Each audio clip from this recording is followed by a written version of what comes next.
Madame, Monsieur, bonjour. Vous suivez le point de l'actualité africaine, à commencer par cette crise en Libye. Le porte-parole des forces du gouvernement d'union nationale, le colonel Mahamad Younou, a annoncé hier le début d'une contre-offensive pour, dit-il, purger toutes les villes des forces illégitimes en référence aux troupes du maréchal Khalifa Haftar. L'homme fort de l'Est libyen, cette opération est nommée Volcan de la colère.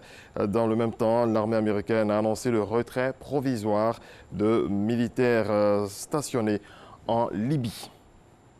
La démission d'Abdelaziz Bouteflika arrachée dans la semaine n'est qu'une demi-victoire pour les Algériens qui manifestent à nouveau en masse pour un 7e vendredi consécutif afin de chasser, disent-ils, le système du pouvoir et empêcher les anciens fidèles du président déchu de gérer la transition.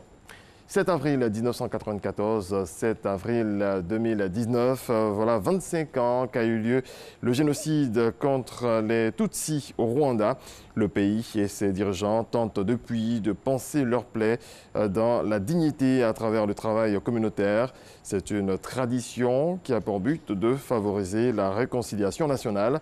Samedi dernier, une semaine donc avant cette commémoration, ce travail communautaire a eu lieu à Kisumu, où plus de 2000 personnes ont été ensevelies dans une fosse commune. Toujours au Rwanda, une veillée aux chandelles se tient au stade Amahoro de Kigali pour marquer les 25 ans du génocide rwandais qui a fait plus de 800 000 morts. Le président rwandais Paul Kagame et plusieurs dirigeants européens participent à la commémoration. Plusieurs dizaines de milliers de Soudanais ont manifesté pour le 2e jour consécutif hier pour réclamer la démission du président Omar al-Béchir, au pouvoir depuis 30 ans. Un porte-parole de l'Association des professionnels du Soudan, organisateur des manifestants, faisait état dimanche midi de 4 manifestants tués depuis 24 heures autour du quartier général de l'armée où se concentre la mobilisation. Voilà, c'est la fin de ce point de l'actualité.